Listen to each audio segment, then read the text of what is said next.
बिहार के नालंदा के शीतला माता मंदिर में मची भगदड़, 8 की मौत, दर्जनों घायल। उम्मीद से ज्यादा श्रद्धालुओं की उमड़ी थी भीड़।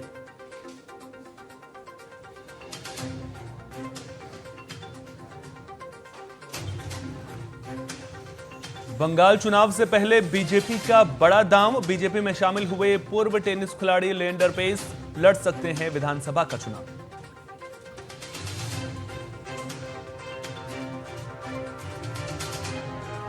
दंतेवाड़ा जिले में 5 माओवादियों ने किया सरेंडर। माओवादियों पर 9 लाख रुपए का था इनाम।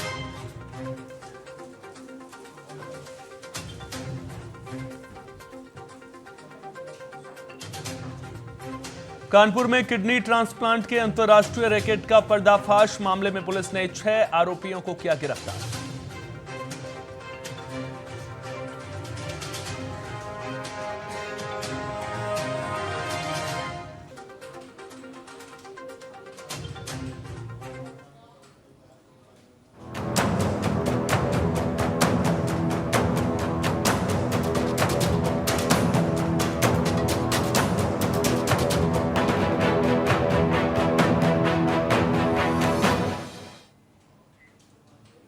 नमस्कार, बहुत स्वागत आप सभी का टीएनपी न्यूज पर। बिहार झारखंड की खबरें लेकर आपके साथ हाजिर हूं मैं सोहन सिंह। नालंदा में माता शीतला अष्टमी मंदिर में भगदड़ मचने से बड़ा हादसा हो गया। बिहार शरीफ के मगड़ा में भारी भीड़ के दौरान हुई भगदड़ में 8 लोगों की मौत हो गई और 6 से ज्यादा लोग घायल हो गए। सभी घायलों का इलाज चल रहा है, उन्हें अस्पताल में भर्ती करा दिया गया है। चैत्र माह के आखिरी मंगलवार पर मंदिर में भारी भीड़ उमड़ी थी। हम लोग तो जा ही रहे थे, भीड़ का मगड़ा के मंगलवार को यहाँ भीड़ लगता है कि मगड़ा माता के यहाँ शीतला माता का दर्शन होता है। हम लोग भी पटना से आए दर्शन करने के लिए, लेकिन दर्शन हुआ कि भगदड़ हो गया, मर गया आदमी, मर गया। तो प्रशासन के कमजोरी से ना मरा आदमी। 5 आदमी को तो बोल रहा है, लेकिन हम नहीं देखें कि 5 आदमी है कि देखे नहीं है, हम सुने हैं कि 5 आदमी है। सीरियस है, एम्बुलेंस गया है।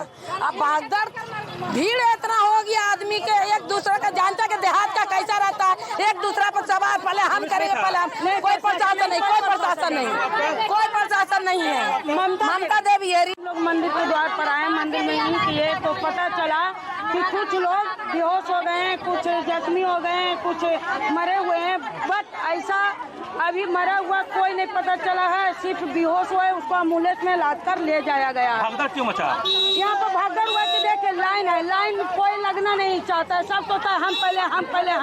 कौन सा गाँव में मेला किसने लगा था यहाँ? ये मगरा हर मंगलवार को यहाँ मेला लगता है और शीतला अष्टमी में लगता है। ये मंगल लास्ट मंगल था चैत का, इसी के लिए ज्यादा तो भगदड़ मचा। भाई इसमें ज्यादा प्रशासन की कमजोरी है, यहाँ प्रशासन देना चाहिए यहाँ पर। देखिए, नालंदा में अत्यंत ही दुखद घटना घटी है। भगदड़ में एक मंदिर में जिस तरह से 8 लोगों की जानें चली गई हैं और जो गंभीर रूप से घायल हैं कई लोग, इसके लिए सीधे तौर पर प्रशासन में बैठे लोग जिम्मेवार हैं। प्रशासन की लापरवाही का नतीजा है।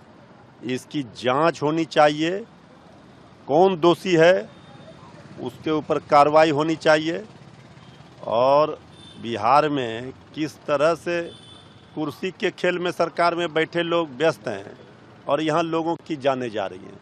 तो भला बताइए, आज महावीर जयंती, शीतला माता के मंदिर में भगदड़ में लोगों की जाने चले गए, एक भी पुलिस बल तैनात वहाँ नहीं थे, ना कोई शासन प्रशासन का आदमी था।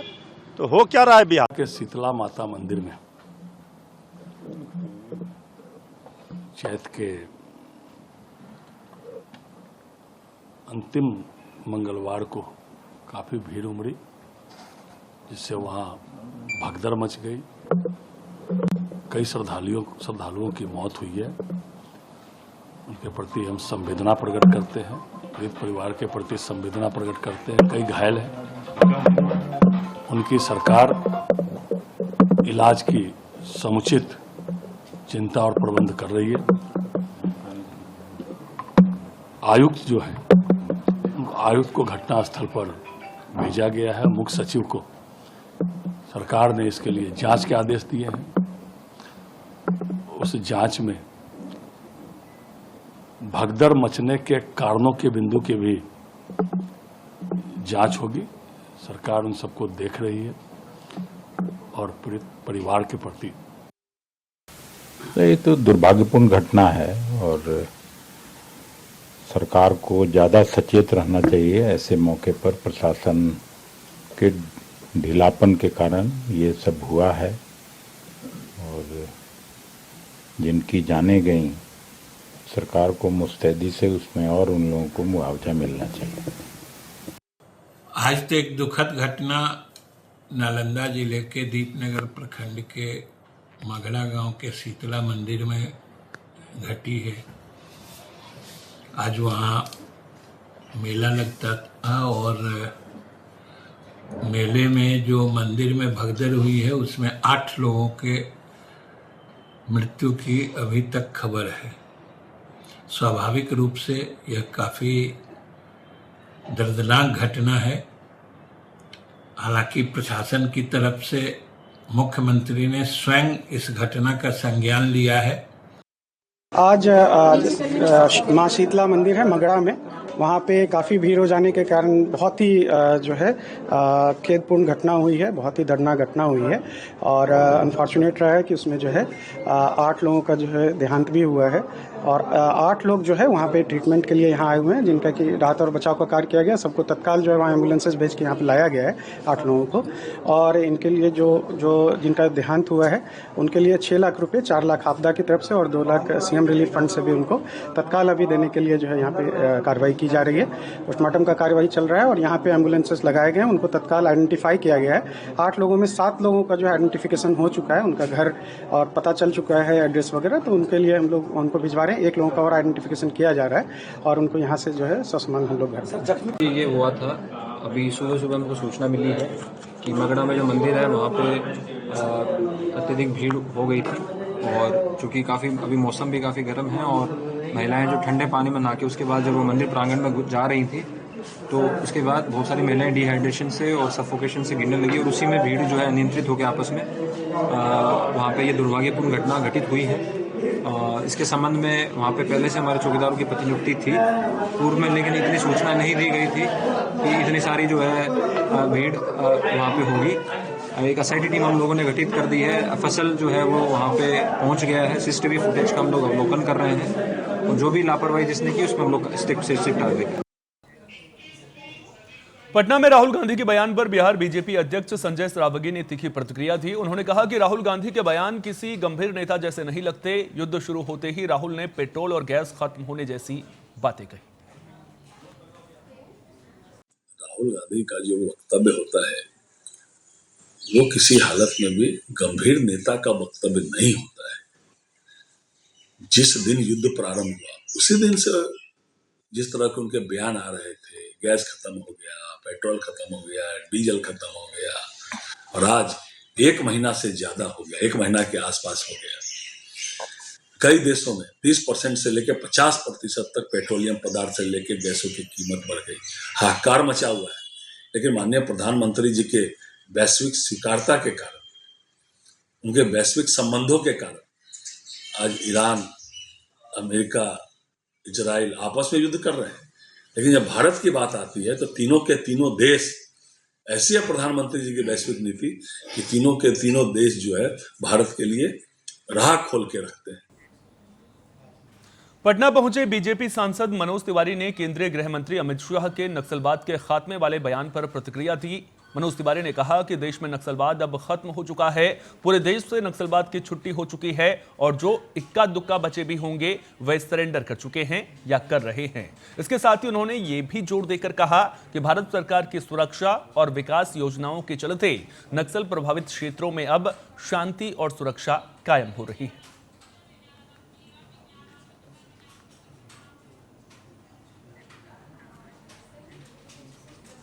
भोजपुर के जगदीशपुर स्थित दावा उच्चतर माध्यमिक विद्यालय में अभिभावक शिक्षक संगोष्ठी का आयोजन किया गया। कार्यक्रम में बिहार सरकार के पूर्व मंत्री भगवान सिंह कुशवाहा ने शिरकत की।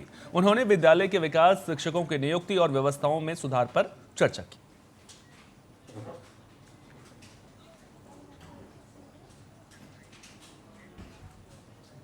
भोजपुर के पुलिस अधीक्षक मिस्टर राज ने बबूरा थाना का निरीक्षण किया। उन्होंने थाने की स्वच्छता, कार्यालय व्यवस्था, अभिलेख संधारण और अपराध नियंत्रण से जुड़े दस्तावेजों का गहन निरीक्षण किया।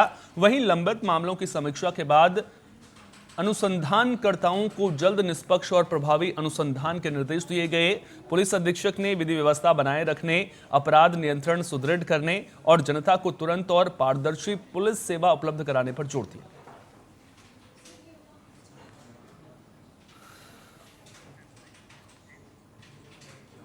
बिहार पुलिस की आर्थिक अपराध इकाई ने किशनगंज के एसडीपीओ गौतम कुमार के बिहार और पश्चिम बंगाल स्थित ठिकानों पर छापेमारी की। गौतम कुमार पर 1,94,00,000 रुपए आय से अधिक संपत्ति अर्जित करने और अवैध बालू खनन, लॉटरी माफिया के साथ साथ तस्करी में सक्रिय भूमिका निभाने का आरोप है।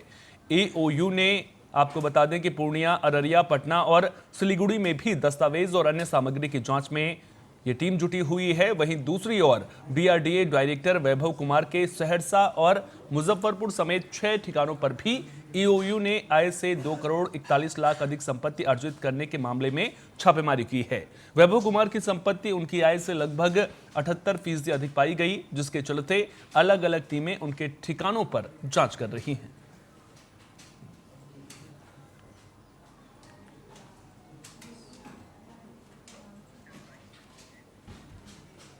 सीवान सदर अस्पताल में पुराने भवन तोड़ते वक्त साल 2013-15 बैच की एक्सपायर्ड दवाओं और मेडिकल उपकरणों का बड़ा ढेर मिला है। बरामद दवाओं में बच्चों की एंटीबायोटिक, मल्टीविटामिन, ईयर ड्रॉप और इंजेक्शन जैसी महत्वपूर्ण सामग्री शामिल है, जिसकी कीमत 10 से 15 लाख रुपए आंकी जा रही है। ऐसे में यह अस्पताल प्रशासन की बड़ी लापरवाही मानी जा रही है। हैरान करने वाली बात यह है कि सूचना के बाद भी कोई वरिष्ठ अधिकारी मौके पर जांच के लिए नहीं पहुंचा। यह मामला स्वास्थ्य मंत्री मंगल पांडेय के गृह जिले से जुड़ा है। देखिए, आज हम लोग इस बिल्डिंग को तोड़ने के लिए एनओसी दे चुके थे कि भाई आप इसको तोड़िए, और जो जो सामान था सबको खाली करने के लिए कह दिया गया था। इवन एनओसी देने के 7 दिन बाद तक भी खाली होता रहा। एक कमरा जो टूटा, तो पता चला कि उसमें दवा सब पड़ी हुई है। ठीक है, फिर हम लोग आके देखे तो वो एसीएमओ कार्यालय के अंडर में वो स्टोर था, तो उसमें दवाएं थी और कुछ इंस्ट्रूमेंट से 1-2 अलमीरा था, तो वो सब चीज़ मिला। लेकिन दवाएं जो है वो एक्सपायर्ड दवा थी, 12, 13, 14 कुछ बहुत पहले की थी, और सब काफ़ी ख़राब हो चुका था। तो हम लोग देखे, फिर उस पर हम बलगाए। सारण जिले के छपरा मशरक SH90 पर एक दर्दनाक सड़क हादसा हुआ। तेज रफ्तार अज्ञात वाहन ने 4 युवकों को टक्कर मार दी। हादसे में सचिन कुमार की मौके पर ही मौत हो गई, जबकि अरबाज हुसैन, मोहम्मद समीर और मनीष कुमार गंभीर रूप से घायल हुए हैं। घायलों को सामुदायिक स्वास्थ्य केंद्र से छपरा सदर अस्पताल रेफर कर दिया गया है। हादसे के बाद वाहन चालक मौके से फरार हो गया। पुलिस मामले की जांच कर रही है। हजारीबाग के बिशनगढ़ में बच्ची के साथ हुई दरिंदगी की घटना के बाद राजनीतिक तनाव तेज हो गया है। कांग्रेस के प्रदेश प्रवक्ता रियाज अंसारी ने बीजेपी और यूपी सरकार पर कड़ा हमला बोला और दोषियों को फांसी देने की मांग की। अंसारी ने कहा कि यहां झारखंड की सरकार है, बहुत जल्द यहां के पुलिस इस घटना का खुलासा करेगी। ये यूपी नहीं है जहां दलित बेटी को जिंदा जलाने जैसी घटनाएं सामने आती हैं। इसके साथ ही उन्होंने बीजेपी पर निशाना साधते हुए कहा कि बीजेपी को हर चीज में राजनीति दिखती है। हर दिन कुछ ना कुछ इस पे बात की जा रही है और जल्दी से जल्द कैसे पकड़ा जाए दोषी, इस पे अलग अलग तरीके से जांच चल रही है। और भारतीय जनता पार्टी का तो कुछ है नहीं, इनको सिर्फ सियासत करनी आती है, इनको राजनीति करनी आती है। तो इनको बेटियों पर भी राजनीति करना है, इनको रामनवमी पर भी राजनीति करना है, इनको और किसी चीज़ पे भी राजनीति करना है। लेकिन इनको बोलिए विकास के काम के लिए, तो इनका पास विकास का कुछ है नहीं एजेंडा। मोदी जी ने जो वादे किए तो वो वादों को पूरा नहीं किया, उसके बारे में बात नहीं करेंगे। लेकिन कुछ ऐसा मुद्दा मिल गया तो निश्चित तौर पे ये हमारी सरकार है, उत्तर प्रदेश की सरकार नहीं है जहां पर दलित बेटी को जिंदा जला दिया जाता है और वहां कुछ नहीं हुआ है। यहाँ अगर किसी बेटी के साथ कुछ हुआ है तो निश्चित तौर पर उस पर कार्रवाई भी होगी और उसको फांसी की सजा भी दी जाएगी। साहिबगंज जिले के बोरियो प्रखंड स्थित पीएम श्री उत्क्रमित मध्य विद्यालय बड़ा पंचगढ़ में प्रधानाध्यापक अनिल कुमार यादव के सेवानिवृत्त होने पर विदाई समारोह का आयोजन किया गया। समारोह में शिक्षा विभाग के वरिष्ठ अधिकारी, शिक्षक, शिक्षिकाएं, छात्र छात्राएं, अभिभावक और विद्यालय प्रबंधन समिति के सदस्य बड़ी संख्या में मौजूद रहे। इस मौके पर वक्ताओं ने अनिल कुमार यादव के लंबे सेवाकाल और सीमित संसाधनों के बावजूद विद्यालय में गुणवत्तापूर्ण शिक्षा व्यवस्था स्थापित करने के प्रयासों की तारीफ की। बताता है कि व्यक्ति का क्या कार्य हुआ है। असली हमको लगता है कि रिटायरमेंट में जो ये केवल कोरम नहीं है पूरा करना, ये सिस्टम भले है। आज के डेट में अगर कोई चीज का अभाव हुआ है तो सबसे बड़ा अभाव है समय।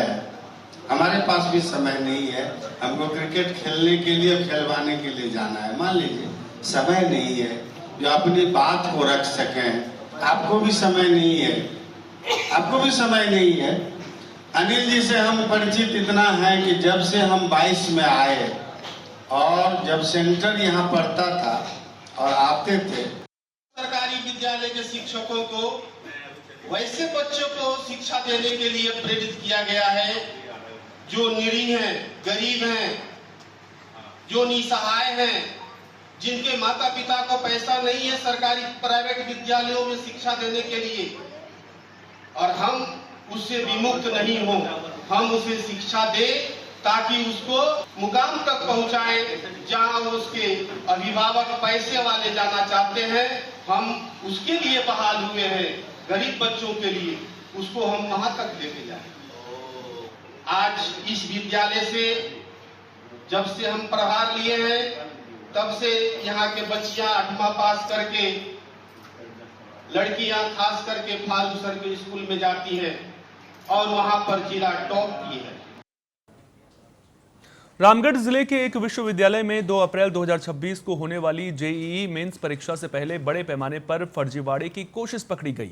29 मार्च को विश्वविद्यालय के कंप्यूटर लैब में टेक्नीशियन दिनेश कुमार महतो और कुछ बाहरी लोग संदिग्ध गतिविधियों में लगे पाए गए। आरोप है कि उन्होंने टीसीएस कंपनी का नाम लेकर बिना अनुमति लैब में घुसकर कंप्यूटर सिस्टम, मॉनिटर और सीपीयू में छेड़छाड़ करने की कोशिश की। इस मामले में रामगढ़ पुलिस ने तीनों लोगों को गिरफ्तार कर जेल भेज दिया है। मौके से 70 कंप्यूटर, 1 फॉर्च्यूनर वाहन और 3 मोबाइल फोन जब्त किए गए।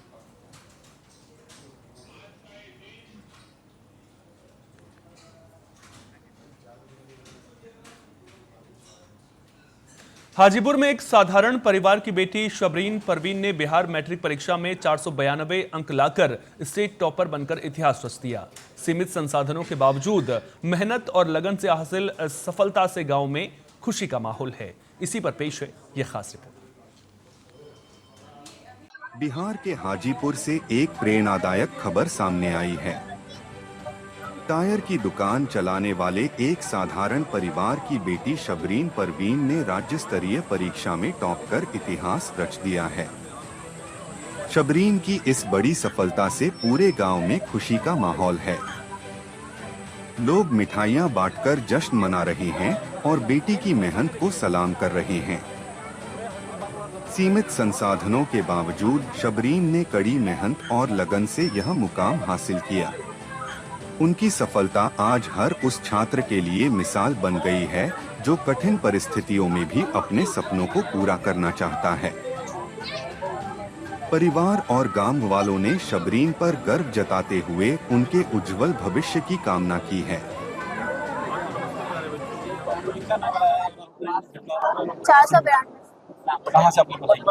मैंने स्कूल से और यूट्यूब से पढ़ाई की है। यूट्यूब में मैंने उर्दू इरशाद सर से, बर्नवाल सर से मैथ्स, दीपक सर से इंग्लिश की पढ़ाई की है और हिंदी, साइंस और सिविल साइंस के लिए मैंने स्कूल से पढ़ाई की है। एंड उसके बाद मेरे भैया हैं जो रिजल्ट अकेडमी में पढ़ाते हैं, तो उनसे मैंने पढ़ाई। कहीं कोचिंग भी किया? ऑफलाइन तो मैंने क्लास 10th में नहीं किया है, टाइम के अभाव के कारण मैंने ऑफलाइन छोड़ दिया था। बस लास्ट टाइम में मैं भैया के यहाँ गई थी तो उन्होंने उनके कोचिंग में मैं पढ़ी। कितनी भाई बहन हैं? 5 भाई बहन। आप फ्यूचर में आगे चल के क्या बनना चाहते हैं? मैं डॉक्टर बनना चाहती हूँ। फिलहाल के लिए इतना ही। लगातार बने रहिए टीएनपी न्यूज के साथ। नमस्कार।